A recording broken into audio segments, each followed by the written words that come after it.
Jordan Peterson is many things. Moderately accomplished clinical psychologist, disgraced ex-professor, self-induced coma survivor, sufferer of extreme meat sweats. But he might also be something else. Something he claims to be fundamentally against. Something he's railed against, publicly, repeatedly, lucratively. Jordan Peterson might be a secret postmodernist.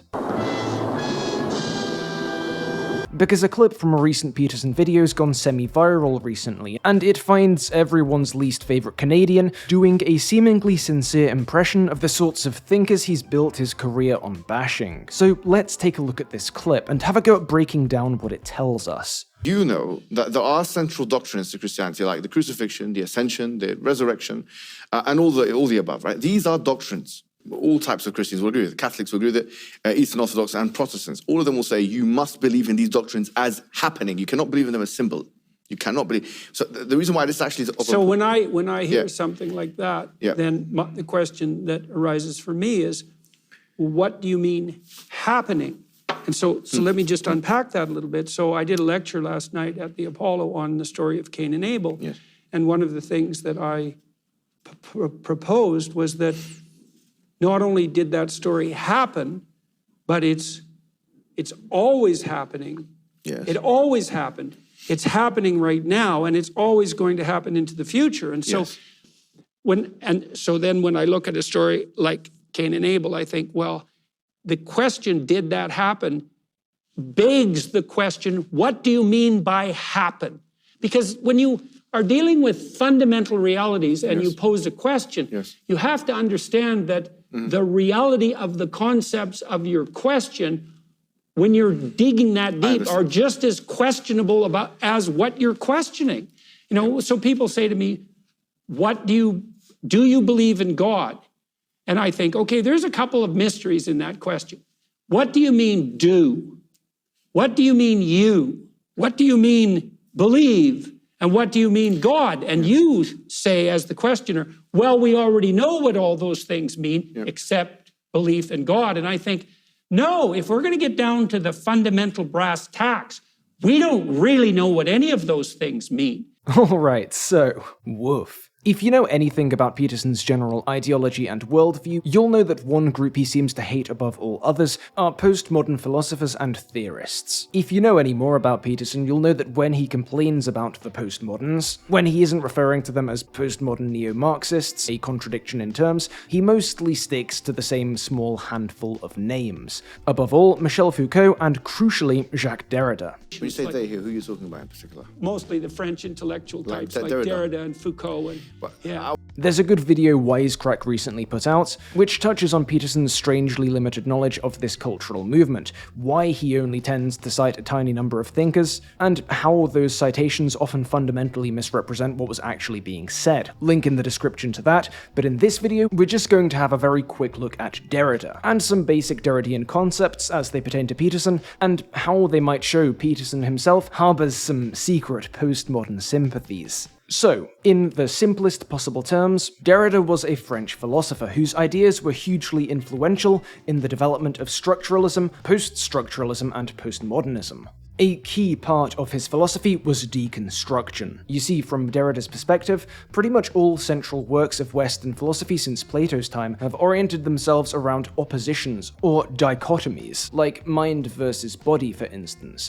And Derrida argued that these dichotomies are often arbitrary, and indeed that by reproducing binary oppositions like these, most works of philosophy, perhaps unconsciously, had sort of locked away a lot of the complexities, nuances, and potential meanings of the stuff they discussed, questioning these inherited dichotomies, uncovering other meanings that had been in a sense bricked over. Derrida called that process the deconstruction of Western culture.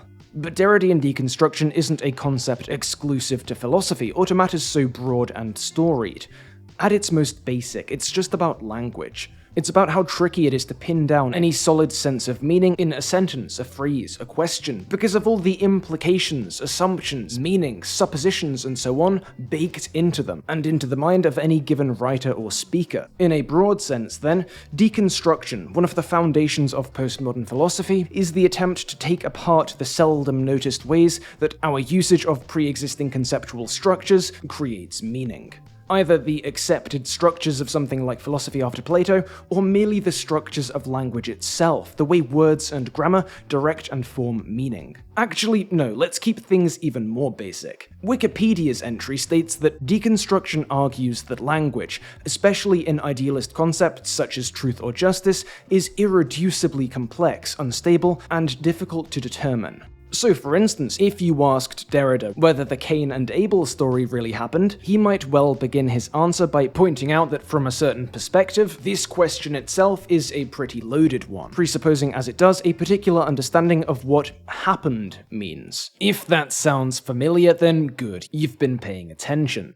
The question, did that happen, begs the question, what do you mean by happen? That's right. Jordan Peterson answers his own hypothetical question by attempting, somewhat feebly it must be said, to deconstruct it. Now, if there's any Peterson fans watching this whose heads didn't immediately explode just then, you may be wondering whether I haven't slightly misrepresented things, whether I've oversold how tied this mode of thinking is to Derrida and to postmodernism. Might it not be that Peterson is broadly familiar with postmodernism, with Derrida, but simply isn't too versed in this linguistic side of things, the way reality and meaning are constructed by language according to Derrida's worldview? Well, no. This isn't in any way incidental to Derrida. If you were reading a book on theory, and you got to the Derrida section, this'd be page 1 stuff. But you don't have to take my word for it. This is the second edition of the Norton Anthology of Theory and Criticism.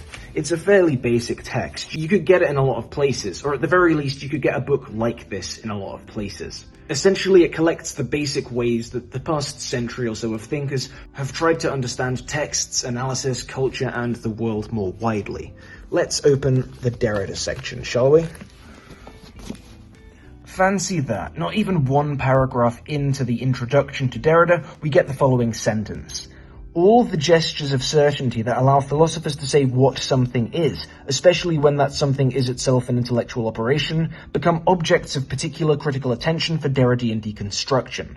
Wow, that sounds kind of familiar, don't you think, guys? So what's going on here? Why is Jeterson doing the bad thing? It's at this point that we ought to consider the context of this moment. Who's he saying this to? Why?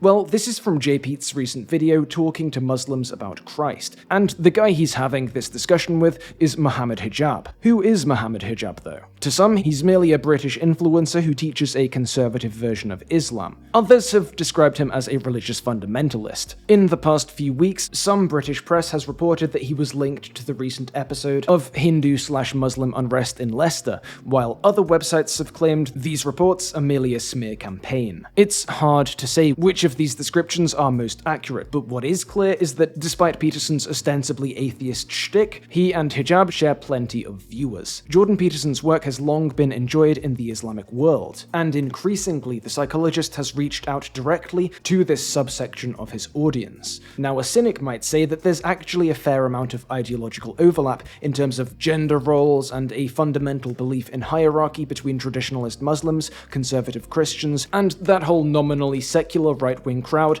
enamored with, quote, Western values. The cynic might continue that Peterson has realized this, that Peterson has also realized this opens up a whole new set of eyes, ears, and wallets, and that as a result, he's expended more and more effort into growing this audience, even while revealing a gross lack of knowledge around the social and geopolitical issues which have helped to determine the modern history of the Islamic world. The cynic might say that there's a clear and compelling financial incentive for Peterson to build ideological bridges with Muhammad Hijab's audience.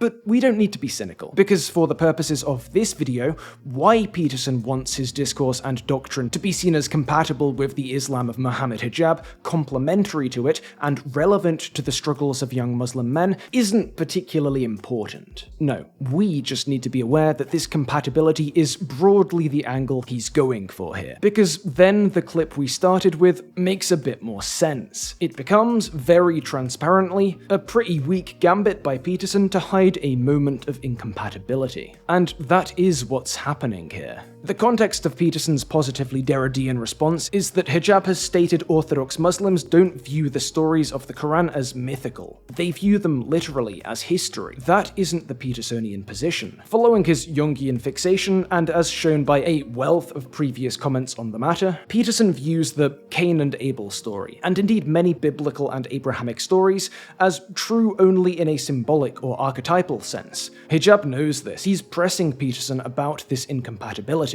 And this is a tricky moment for Geordie. How to solve this? How to get around this thorny issue without losing any similarly literalist potential fans? That's the point at which Peterson pulls out this ace in the hole, that deluge of intelligent-sounding word salad, which here basically takes the form of J-Pete's pointing out repeatedly that there's more going on with these notions of events happening than we might have realized. Peterson goes through this question word by word, suggesting we really consider the functions each one might be playing here. In other words, supposing that the meaning of this question is largely determined by its linguistic construction, and that light may be shed upon this meaning by reversing this process, by deconstructing it. As you may remember, this is something Peterson claims to be violently opposed to. He hates this, apparently. He hates postmodernism, he hates Derrida, he hates deconstruction. And other people have noted this irony, even people who are broadly on board with Peterson's project. So why does he do it so much? Well, one answer suggests itself. Jordan Peterson is secretly a postmodernist. He's actually the #1 Derrida stan, and he's so devoted to these sneaky Western civilization-destroying neo-Marxist elites that he's following in their footsteps, trying to destroy rationalistic, conservative, traditionalist normative society from the inside out. But that's not necessarily the only explanation, because to be honest, even Derrida wouldn't bother going through a basic question like this. Do you believe in God? And trying to deconstruct every single word in turn every time someone asked him something. What do you mean do? What do you mean you? What do you mean believe? And what do you mean God? And that brings us to what I like to call the Peterson dilemma, because there are 3 possibilities here. That's the first one, that Peterson's a secret postmodernist, but I think the other 2 are probably the more realistic options. He's either so completely ignorant of what postmodernism actually entails that he hasn't realized his favorite argumentative trick is essentially an extreme little snippet of Derridean post-structuralism, or that he does realize this and is simply operating in perpetual bad faith. So, as you can see, this video's title wasn't clickbait. It's actually the most charitable way we can possibly interpret this clip and J-Pete's wider pattern of behavior. He's a hypocrite, a secret pomo enthusiast. Otherwise, he's either supremely ignorant, or he knows what he's doing, knows how nonsensical his position on postmodernism is, and doesn't care, because it's working and making him rich. Those are the options. Personally, I'd tend toward the latter, but even if we extend the benefit of the doubt as far as it'll possibly stretch, there's no good answer here. No solution to the Peterson dilemma that doesn't reveal the guy as a charlatan of the highest order. And that's kind of what happened here, in his discussion with Muhammad Hijab. The guy calls J-Pete's out on precisely this. We don't really know what any of those things mean. So one thing you mentioned in the book, you were talking about some psychological theory, which I don't forget. I forget what it is right now. But you mentioned something. You said there's, the problem with this such and such theory is that it doesn't have any evidence. Full stop. Categorical. All this, what you're doing now, you didn't mention that. You didn't say, well, it depends on what you mean by this. It depends on what you... Sorry to say, yeah. But it depends on what you mean by this. It depends on what you mean. You become postmodern all of a sudden. It's like you become now. That's a definite. Peterson's response is predictably a 5-minute tangent about, and I'm quoting here, the problem of perception and the multitude and multiplicity of perception, which ends with him crediting the postmoderns for accurately perceiving this problem, but proposing the wrong solution. He leapt right to the idea that the way we solve the problem of perception is by exercising power. They just took a Marxist story and said, well, there's the solution. Peterson's talking about Foucault here, presumably, but misrepresents him horribly. That wisecrack video I mentioned earlier, by the way, is a good explainer on how Peterson misinterprets Foucault. But I think this, the aftermath of Peterson's little postmodern flourish, is quite telling when it comes to answering the Peterson dilemma. Because maybe there isn't just one correct answer. Maybe it's not that he's ignorant or a grifter or a secret postmodern sympathizer. Maybe it's all three. After all, he loves this little trick of linguistically deconstructing tricky questions, and he habitually seems to do it when he doesn't have an answer to give. But on top of this, yeah, he does seem to genuinely misunderstand Foucault. So after seeing this new video, the Peterson dilemma has 4 possible solutions. A. Peterson's secretly a postmodernist par excellence. B. He fundamentally doesn't understand the philosophy he's criticizing. C. He does see the hypocrisy here but chooses to ignore it. Or D. Some combination of the above. And ultimately, I'll leave you to decide what the answer is here. My YouTube channel is many things, and one of those things has always been keeping an eye on old Jordan, and taking note of every time he says or does something particularly, well, dumb. So that's what we've done today. I hope any Derrida scholars or enthusiasts watching won't mind the fairly broad summaries I've given of his general deal, but this is YouTube, so you've got to streamline it a little. And hey, if option 2 is correct, if he is just a bit of a thicko really, I think it'd be pretty cruel to put all this in terms Peterson couldn't understand himself. The thing is though, this isn't the only nonsensical Peterson news item from the past couple of weeks, so I might have to break my pattern of only doing videos like this every few months. No, expect the next installment in the dumb Peterson stuff saga to release in a matter of days. In the meantime though, thanks so much for watching. Every time I drop a video like this, a whole bunch of people instantly unsubscribe, so if you've stuck with me and watched this whole thing, you're a real one. The award for the realest of the real though, must as always go to my Patreon supporters on screen now, especially Jonathan Francis Bond, Kevin Douglas, Ian Fifield, and Strange Folk. Thank you all and goodbye.